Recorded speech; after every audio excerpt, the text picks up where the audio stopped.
Sir sir sir मेरा नाम विनोद है, मैं मुकेश बिजनेसमैन का बेटा हूँ। सर मुझे आपकी मदद चाहिए। ओके, आप बैठिए। जी सर। आज मेरे पापा की हार्ट अटैक से मौत हो गई। वो हार्ट पेशेंट है, बट मुझे ऐसा क्यों लग रहा है कि उनकी नॉर्मल मौत नहीं, उनको किसी ने मारा है। पर मेरे पास कोई सबूत नहीं है, इसलिए मैं पुलिस के पास जा नहीं सकता। सर इसलिए मैं आपके पास आया हूँ, मुझे आपकी मदद चाहिए सर। आप एक काम करिए, हमें साथ में लेके चलिए, फिर हम देखते हैं। जी सर। जी सर, चलिए अभी।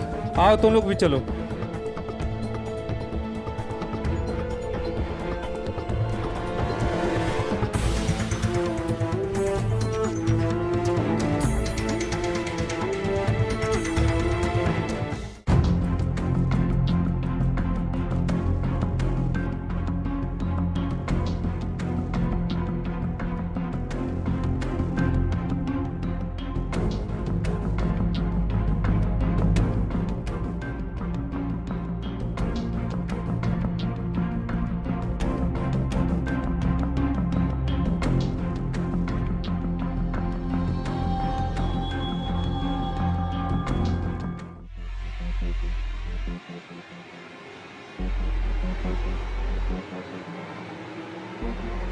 सर, ये सब तो देख के मुझे लगता है कि नेचुरल डेथ हुई है, क्योंकि दरवाज़ा भी अंदर से बंद है और कोई दूसरा रास्ता भी नहीं है आने जाने का।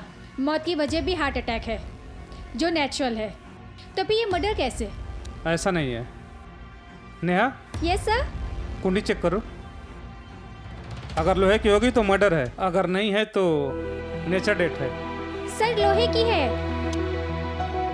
मर्डर है, मतलब मुकेश का मर्डर हुआ है। चलो मैं आप लोगों को कुछ समझाता हूँ। अब मैं मर्डर और कुंडी का रिलेशनशिप बता देता हूँ। एक बहुत ही पुराना फेमस तरीका है जिससे मैग्नेट से हम लोहे की कुंडी को बंद भी कर सकते हैं और बिना अंदर जाए बिना कुंडी खोल सकते हैं। और दूसरी बात यह है, मौत की वजह हार्ट अटैक नहीं, इसका जवाब है फर्श पर गिरा हुआ गिलास।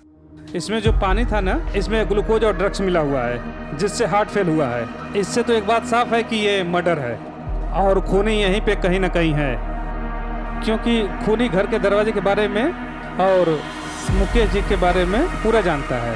वो कितना भी भाग ले, पकड़ा जाएगा। लेकिन सर, हमारे पास कोई क्लू नहीं है, तो कैसे पता चलेगा? मुझे कुछ समझ नहीं आ रहा। खैर, अपने आप पे भरोसा रखो, हम इस केस को सॉल्व करके रहेंगे। विनोद,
मुझे एक चिट्ठी मिली है जिस पे लिखा है कि मैंने अरविंद को बता के बहुत गलती करी है।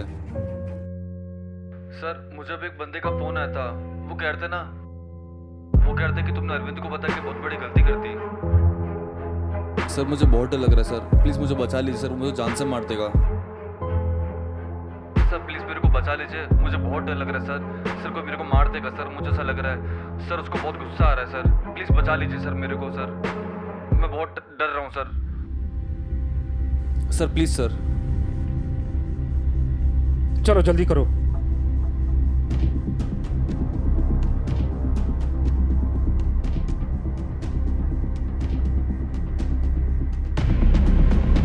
सर प्लीज मुझे बचा लीजिए सर। ये देखिए सर। इस घर का देख रेख कौन करता है? सुरेश अंकल सर, जो हमारे घर के माली है सर। तो हमें सुरेश माली से मिलना चाहिए। ये चिट्ठी तो उसकी लिखी हुई है, क्योंकि इसमें क्लोरीन की स्मेल आ रही है और उसका यूज हम लोग जांच पड़ताल में करते हैं। इत्तेफाक की बात यह है सुबह सुबह सुरेश ही सफाई करता है। जी सर। तो चले। जी सर, चलिए।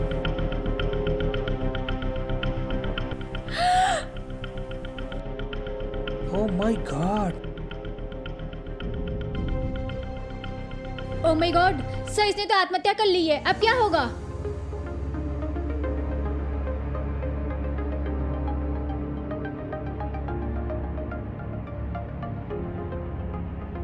मैंने ही अपने मालिक को मारा क्योंकि मैं पैसा चोरी कर रहा था और मुझे देख लिया था, इसलिए मालिक को मार दिया। अब मुझे पछतावा हो रहा है, इसलिए मैं आत्महत्या कर रहा हूँ। ये सुसाइड नहीं है, मालिक का मर्डर हुआ है। कुछ तो मेरे को ना गड़बड़ी लग रही है। इसके दो कारण है। जब हम इसकी गाड़ी खोज रहे थे, आपने एक चीज नोटिस की, उसमें ये देखा तो नशे में था, तो यहाँ पे हमें कोई दारू की बोतल भी नहीं मिली और ना कोई गिलास। दूसरा कारण ये है, अगर मालिक को गोली लगी है तो रिकॉर्डिंग किसने की है? इन सब का एक ही मतलब है,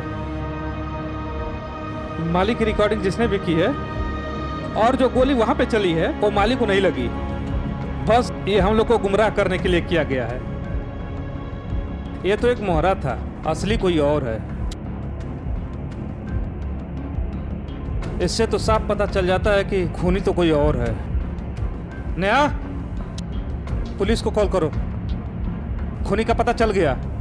श्योर सर? या श्योर। खूनी तो मुकेश जी का ड्राइवर ही है। Sure sir? या श्योर। Let's go. सर कुछ पता लगा? विनोद, तुम्हारे डैडी का मर्डर ड्राइवर मुकेश ने ही किया है। क्या मतलब सर? मुझे ड्राइवर पर तभी शक हुआ जब मैं तुम्हारे फोन में रिकॉर्डिंग सुना। जब मैं इस केस की गहराई की छानबीन की तो मुझे पता चला तो ड्राइवर के अकाउंट में बहुत सारे पैसे हैं और बहुत खुद से मुझे ये पता चला जितने भी आपके पापा के अकाउंट में पैसे थे वो ब्लैक मनी है। उन्होंने बैंक से बचने के लिए पूरा ब्लैक मनी मुकेश के अकाउंट में डाल दिए और ड्राइवर लालच में आके सारे पैसे हड़पना चाहता था, इसीलिए मुकेश जी का मर्डर किया और सारा पैसा लेके भाग गया। ये सुसाइड या मर्डर होता तो जांच में सारा ब्लैक मनी का पता चल जाता। अगर ये मर्डर होता तो उसे जेल जाने का डर होता और साथ साथ मालिक को भी अपने घर पे छुपाने का। लेकिन जब लाश मिला तो मैंने जब चेक किया, घर देखा, जब मैं रवि के घर पूछताछ के लिए गया तो मुझे एक आवाज़ सुनाई दी। तब मुझे एक आवाज़ सुनाई दी जो मालिक के रिकॉर्डिंग में थी। वही आवाज़ सेम मुकेश के फ़ोन में भी था। तो मैंने बहुत सोचा, बस इतना ही सबूत मेरे लिए काफ़ी था। Thank you so much sir. Sir आप लोग नहीं होते तो ये नहीं हो पाता। मुझे मालूम था सर आप ही ये केस सॉल्व कर सकते हो।